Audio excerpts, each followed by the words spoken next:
दोस्तों, आज का मेरा विषय है चाइना की वस्तुओं का बहिष्कार।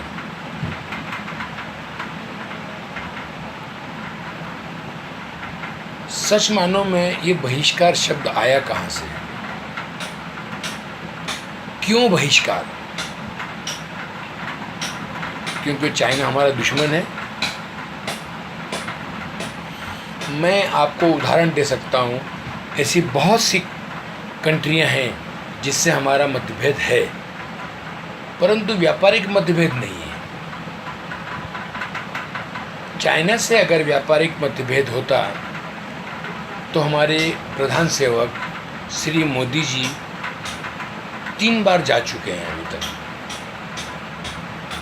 और जाने का मतलब यही होता है कि वहाँ से बिजनेस लाना,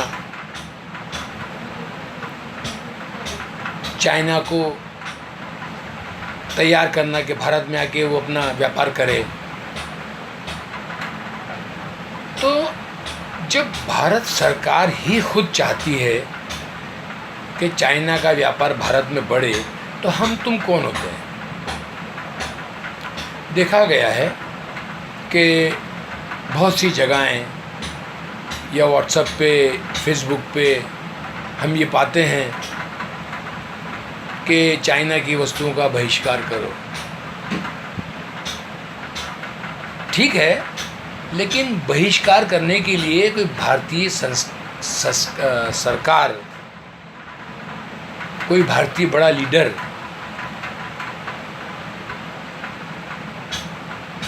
कोई मंत्री,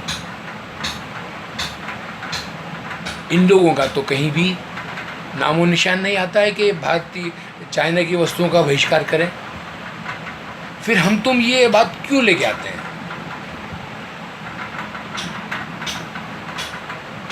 और स्वदेशी का नाम का हम गुणगान गाएंगे, तो आपसे भी मैं ये कहूँगा कि स्वदेशी में भी मैं साबित कर सकता हूँ कि जितनी भी स्वदेशी भारतीय मूल की कंपनियाँ हैं, ये अपना काम बिना बाहर से वस्तु लिए, बाहर से वस्तु इन द सेंस बाहर की, जैसे कि चाइना का फ़िलहाल बहुत ही सस्ता मटेरियल मिलता है, तो उसकी मदद लिए बिना संभव नहीं है।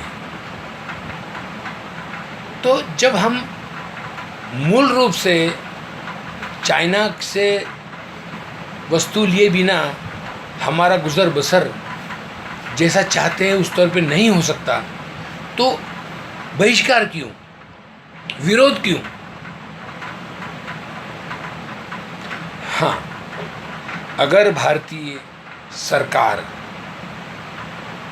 खुले तौर पे ये कहे कि चाइना की वस्तुओं का बहिष्कार करो, तो हमारे पर ये ज़रूरी होता है कि हमें भारत सरकार की संविधान की रक्षा के लिए हर बात सरकार की मानना हमारे लिए ज़रूरी है, क्योंकि वो भारत सरकार का आदेश है। परंतु ऐसा तो कहीं मिलता नहीं,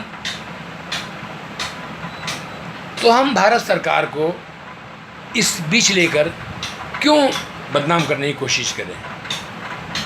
तो मेरा आप सभी लोगों से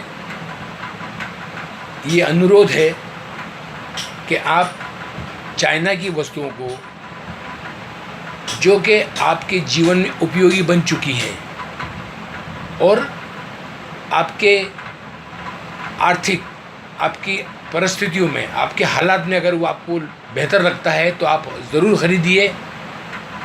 ख़रीदना गुनाह नहीं है,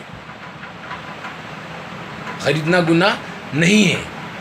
आपसे वापस ये कह रहा हूँ मैं कि ख़रीदना गुनाह नहीं है। कोई भी भारतीय कानून का उल्लंघन नहीं होता। उल्टा मैं ये आपसे कहूँगा कि आप सुबह जब उठते हो, शौच जाते हो, वहाँ पर जो मार्बल लगी होती है आपके टॉयलेट में, वहाँ पर चाइना की टाइल्स लगी होती हैं। उसके बाद आप ब्रश करते हो, ये प्लास्टिक मटेरियल कहाँ से आता है? मतलब मैं किचन से लेके, आपके बेडरूम से लेके, आपके हॉल से लेके, आपके खाने से लेकर, आपके ऑफिस से लेकर, जहाँ भी मैं बात करूँगा ना, आपको चाइना का मटेरियल मिलेगा ही। जब हम इतने आदी हो चुके हैं चाइना के, तो इस मोड़ पे आके हम ये क्यों कहते हैं कि चाइना की वस्तुओं का हम बहिष्कार करेंगे? भाइयों, मैं वापस आपसे कहूँगा ये कि अगर आपकी आर्थिक हालात की वजह से आपको चाइना का वस्तुओं का उपयोग करना पड़े, कोई गुनाह नहीं है, जब तक कि भारतीय आदेश नहीं आता। ये सच है कि हमारे कुछ मतभेद हैं चाइना से, लेकिन चाइना के अलावा ऐसे बहुत से राष्ट्र हैं जिनसे हमारा मतभेद है, लड़ाई भी हुई, लेकिन इसका मतलब ये नहीं कि हमारे कारोबार बंद हो चुके हैं। मैंने आपको पहले ही कहा कि हमारे प्रधान सेवक आजकल जा जाके भारत में बिज़नेस लाने की प्रयत्न कर रहे हैं। अब वो सही कर रहे हैं या गलत, मेरा अधिकार नहीं है, परंतु वो रात दिन बस जब से पीएम बने हैं, मैं समझता हूँ बहुत से दौरे किए। अब दौरे घूमने को तो नहीं किए होंगे, जाहिर सी बात है कि बिज़नेस लाने के लिए किए होंगे, ऐसा मैं समझता हूँ। और वापस ही आपसे कहूँगा कि जब तक के कोई भारतीय आदेश नहीं आता, भारत सरकार का आदेश नहीं आता, तब तक आप खुले तौर पे चाइना की वस्तुओं का उपयोग करें। और ये मैं चाइना को प्रमोट करने के लिए नहीं कह रहा हूँ, मैं इसलिए कह रहा हूँ कि आपके घर के बजट में अगर बैठता है और स्वदेशी वस्तुएं आपको महंगी पड़ती हैं, तो इस काम करने में कोई गुनाह नहीं है। जय हिंद, जय भारत।